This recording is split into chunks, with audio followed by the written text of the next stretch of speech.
Hi friends, అందరూ బాగుండాలి, అందరిలో మనం ఉండాలి. మనకి వీడియోలో కనిపిస్తున్న ఆలయం అయితే కనిపిస్తుంది కదా, ఇది త్రిపురాంతకంలోని బాలా త్రిపుర సుందరి అమ్మవారు దేవాలయానికి సంబంధించి. ఇప్పుడు మనం కారు పార్కింగ్ ఏరియాలో అయితే ఉన్నాము. మన కారు పక్కన పార్క్ చేసాము. ఇక్కడ మన ఫ్యామిలీ మెంబర్స్ అందరూ కలిసి గుడి లోపలికి అయితే వెళ్ళబోతున్నాము. ఇదంతా కూడా కారు పార్కింగ్ ఏరియా. ఇక్కడ చిన్న బడ్డీ కొట్టు లాంటిది అయితే ఉంటుంది. ఇక్కడ నుంచి లోపల విషయాలు ఏంటి, బాలా త్రిపుర సుందరి అమ్మవారి గుడి లోపల గుడికి అవకాశం ఉన్నవారికి నేను వీడియో చూపించే ప్రయత్నం చేస్తాను. గుడి లోపలైతే అలో చేయరు, కానీ గుడి చుట్టుపక్కల అయితే వీడియో అయితే అలో చేస్తారు. ప్రధాన ఆలయం అంటే ముఖ్యంగా బాలా త్రిపుర సుందరి అమ్మవారు చిదగ్ని రూపంలో ఇక్కడ స్వయంగా వెలిసి ఉన్నారు కాబట్టి ఇక్కడ ఆలయానికి సంబంధించి చాలా పవర్ఫుల్ విశేషాలు అయితే ఉంటాయి. ఇక్కడ బోర్డు కూడా చూడొచ్చు. చిదగ్ని గుండములో స్వయంభూగా వెలసి ఉన్న శ్రీమత్ బాలా త్రిపుర సుందరి దేవి అమ్మవారి దేవస్థానం. అది కొత్త బోర్డు. ఈ పక్కన కూడా చిన్న బోర్డు అయితే కనిపిస్తుంది కదా, ఇది పాత బోర్డు.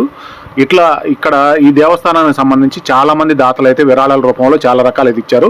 ఇక్కడ రోడ్డు పక్కనే పెద్ద బిల్డింగ్ కూడా కనిపిస్తుంది కదా, అది కూడా కొత్తగా నూతనంగా కట్టారు. ఈ చుట్టుపక్కల కూడా అన్నదానానికి సంబంధించి అలాగే వసతి గదులకు సంబంధించి మంచి ఏర్పాట్లు అయితే ఇప్పుడిప్పుడు బాగా జరుగుతున్నాయి. చాలా బాగుంటుంది ఇక్కడ వాతావరణం కూడా. చెరువు ప్రదేశంలో ఇప్పుడు మనం ప్రస్తుతం చెరువు కట్ట మీద అయితే ఉన్నాము. చెరువు కట్ట మీద నుంచి ఇప్పుడు గుడి లోపలికి ఎంట్రన్స్ అనమాట. ఇది గుడి లోపలికి వెళ్ళిన తర్వాత ఇక్కడ పక్కన కొంత క్యూ లైన్లు కూడా ఏర్పాటు చేసి ఉన్నాయి. అంటే ఇప్పుడు ప్రస్తుతం గుడి అంతా కూడా ఖాళీగానే ఉంది, కానీ భక్తులు పెద్దగా లేరు.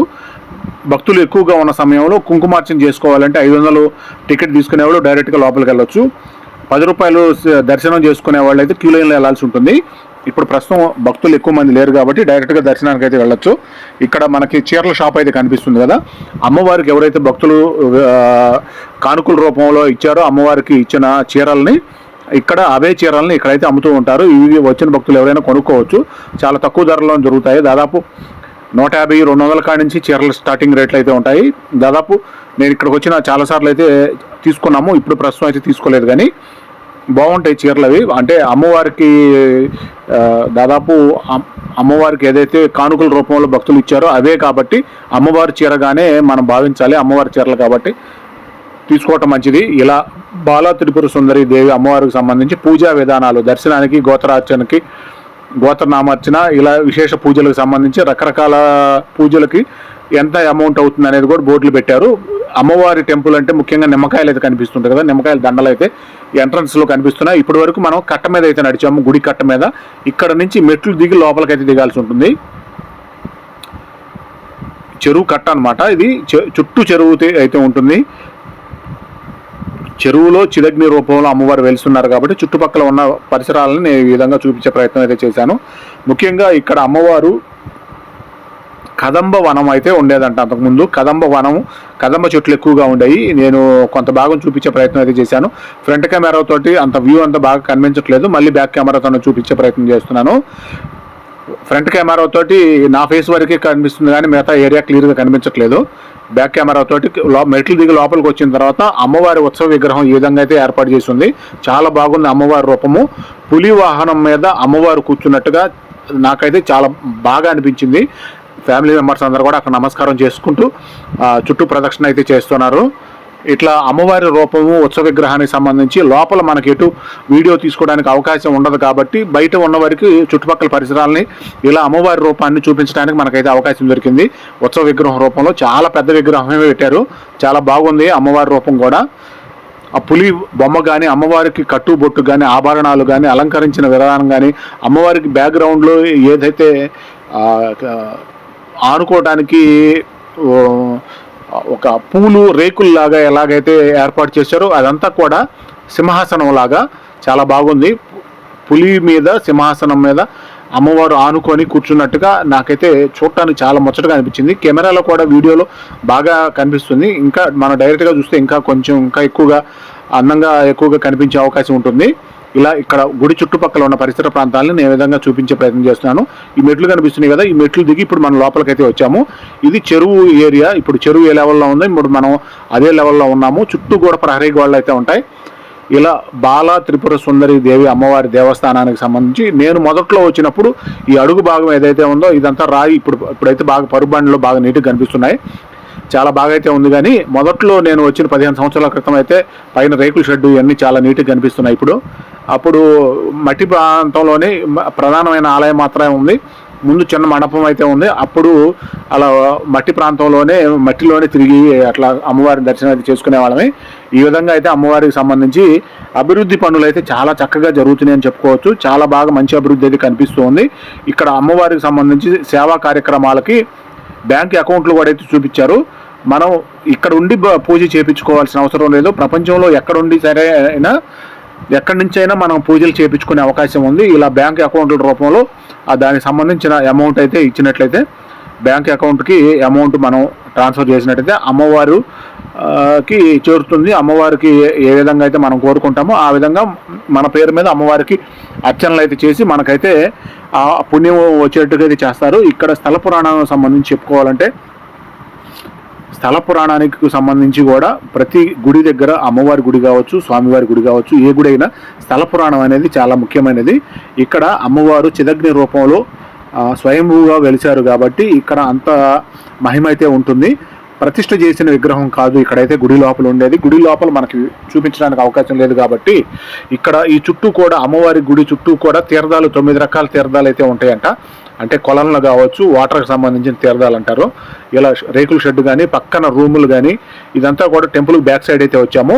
ఇప్పుడు మనం మెట్లు దిగిందేమో తూర్పు వైపు నుంచి మెట్లు దిగి పడమర వైపుకి వచ్చాము. అమ్మవారు పూర్తిగా ఉత్తర ముఖంగా అయితే ఉంటారు. ఇప్పుడు మనం దక్షిణ ముఖంగా అయితే వచ్చాము. దక్షిణ ముఖంగా అంటే టెంపుల్ బ్యాక్ సైడ్ దక్షిణ ముఖం. ఇప్పుడు పూర్తిగా చిన్న విగ్రహం అయితే కనిపిస్తుంది కదా, దానికి బ్యాక్ సైడ్ అయితే అమ్మవారు అయితే కొలువై ఉంటారు. ఇలా చుట్టూ కూడా ఈ ప్రహరీ గోడకు సంబంధించి కూడా గోడ పాత గోడ కంటే కూడా ఇంకా కొంత రేకుల షెడ్డుకు ఆనుకునేటట్టుగా గోడ నిర్మాణం కూడా కొంత ఎత్తుగా అయితే నిర్మాణం చేశారు. ఇలా చుట్టూ కూడా ఆలయానికి సంబంధించి వచ్చిన భక్తులు కూర్చోడానికి కూడా బల్లలు అయితే ఏర్పాటు చేసి ఉన్నాయి. అమ్మవారికి సంబంధించి గుడి మీద కూడా రకరకాల బొమ్మలు అయితే ఏర్పాటు చేశారు. చాలా బాగుంది కలర్ఫుల్గా. ఏదైతే చండీ యాగమో అట్లాంటి యాగాలు చేస్తారు కదా, యాగాలకు సంబంధించి యాగశాల ఇది. ఇలా యాగ గుండాలు అంటారు కదా, యాగ గుండాలకు సంబంధించి కూడా ఇక్కడ మనకు కనిపిస్తున్నాయి క్లియర్గా. ముందు వైపు కూడా బోల్డ్ అన్ని రాతి శిలలకు సంబంధించి విగ్రహాలు అయితే కనిపిస్తున్నాయి. అమ్మవారి అక్క చెల్లెమ్మలకు సంబంధించి వాళ్ళు దాదాపు అమ్మవారి రూపాల్లో 108 మంది అక్క చెల్లెళ్ళు అంటారు కదా, దానికి సంబంధించి అక్క చెల్లెమ్మలకు సంబంధించిన బోల్డ్ అన్ని విగ్రహాలు అయితే కనిపిస్తున్నాయి. ఇది గుడి ప్రధాన గోపురం నుంచి ముందుకు వచ్చిన తర్వాత ప్రధాన మండపం. ఇది లోపల చూపించే అవకాశం లేదు కాబట్టి నేను బయట నుంచి వివరించే ప్రయత్నం చేస్తున్నాను. వీళ్ళంతా కూడా అమ్మవారికి సంబంధించిన అక్క చెల్లెమ్మలు విగ్రహ రూపాలు అనుకోవచ్చు. అంటే మొత్తం ఇది తూర్పు వైపు ద్వారము. తూర్పు వైపు ద్వారం అయితే ప్రస్తుతానికి క్లోజ్ చేసి ఉంది. అక్క చెల్లెళ్ళు అందరూ కూడా దాదాపు శిలా రూపాల్లో పసుపు కుంకుమలతోటి చాలా చక్కగా పూజలు అయితే చేసి ఉన్నాయి. అన్ని విగ్రహాలకి కూడా, కాకపోతే కొంచెం బాగా పాత విగ్రహాలు కాబట్టి అక్కడక్కడ కొంత అరుగుదల జరిగినట్టుగా, కొంత ముక్కలుగా కొన్ని తుంపులుగా ఇరిగిపోయినట్టుగా అయితే కొన్ని విగ్రహాలు అట్లా కనిపిస్తున్నాయి. మిగతా చాలా విగ్రహాలు అయితే చాలా నీట్గా ఉన్నాయి.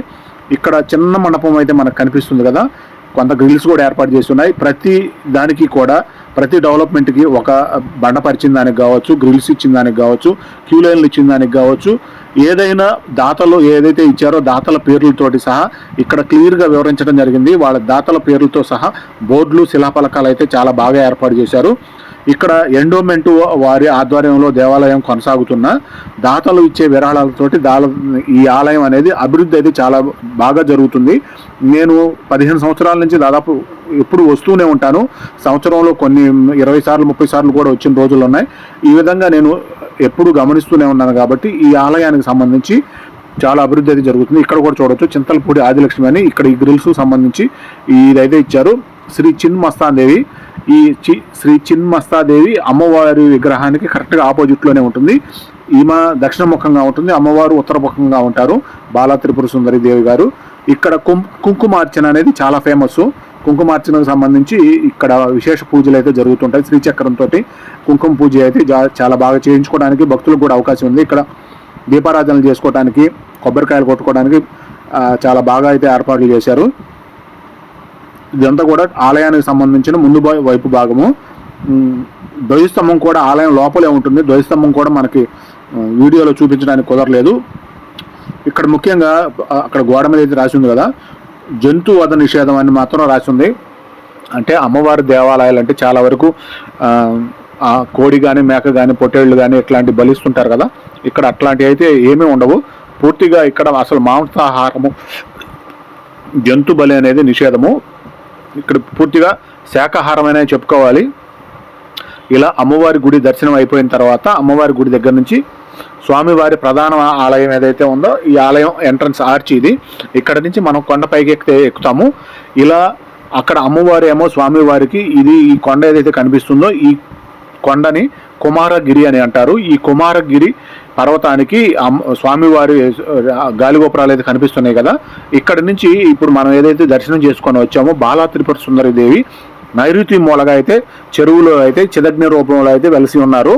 ఇక్కడ రాక్షసుడు ఇప్పుడు ఈ త్రిపురాంతకం అనే ఏరియాకి సంబంధించి త్రిపురాసురుడు అనే రాక్షసుడు ఉండేవాడంట. ఆ రాక్షసుడిని శివుడు సంహరించే సమయంలో ఈ బాలా త్రిపుర సుందరి దేవి గారు ఈ అమ్మవారు బాగా సహాయం అయితే చేశారంట. అందువల్ల ఇక్కడ ఈ విధంగా కుమారగిరి అని ఈ కొండని కుమారస్వామి తారకాసురుడు అనే రాక్షసుడిని వధించింది ఈ కొండ మీదేనంట.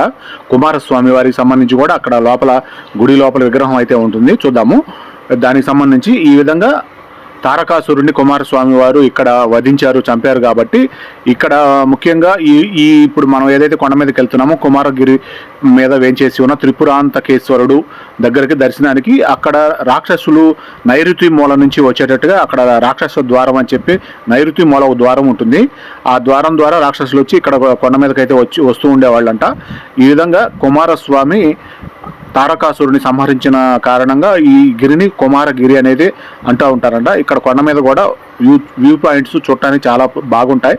అమ్మవారి టెంపుల్తో పాటు ఇక్కడ స్వామివారి టెంపుల్ను కూడా చాలా బాగా అయితే అభివృద్ధి చేసుకుంటూ వస్తున్నారు. బాలా త్రిపుర సుందరి దేవి అలాగే ఈ కొండ మీద వేంచేసి ఉన్న కుమారగిరి కొండ మీద వేంచేసి ఉన్న శ్రీ త్రిపురాంతకేశ్వరుడు దేవాలయాలకు సంబంధించి నేను కొంత భాగం ఈ వీడియో రూపంలో చూపించే ప్రయత్నం చేస్తున్నాను. కొంత ఘాట్ రోడ్ అనేది ఎక్కువ దూరం ఏమి ఉండదు. ఒక 5-6 టర్నింగ్స్ తిరిగిన తర్వాత మనం పూర్తిగా టెంపుల్ దగ్గరికి అయితే చేరుకోవచ్చు. 2 వీలర్స్ అయినా ఆటోలు అయినా కార్లు అయినా ఏ వెహికల్ అయినా ఇక్కడ కొండ మీదకి రావడానికి అయితే అవకాశాలు ఉన్నాయి. కొండపై నుంచి చుట్టుపక్కల వ్యూ పాయింట్స్ అయితే ఈ విధంగా ఉన్నాయి. ఎక్కువగా ఇక్కడ ఇటుకు బట్టీలు అనేది కనిపిస్తూ ఉంటాయి. మనం కొండకి ప్రధాన ఆలయం ఏదైతే ఉందో కొండ మీదకి చివరికైతే వచ్చేసి ప్రధానాలయం దగ్గరికి అయితే చేరుకున్నాము. ఈ వీడియోని ఇంతటితోటి ముగిస్తున్నాను. మరొక వీడియోలో ఆలయానికి లోపల ఎలా ఉంది, ఆలయానికి సంబంధించిన స్థల పురాణము అవిదంతా కూడా ఇంకొక వీడియోలో వివరించే ప్రయత్నం అయితే చేస్తాను. ఈ వీడియోని ఇంతటితోటి ముగిస్తున్నాను. ఈ వీడియో కనుక మీకు నచ్చినట్టయితే లైక్ చేయండి, షేర్ చేయండి, కామెంట్ చేయండి, సబ్స్క్రైబ్ చేసుకోవడం మర్చిపోవద్దు. థ్యాంక్ యూ, ధన్యవాదాలు. ఓం నమ శివాయ.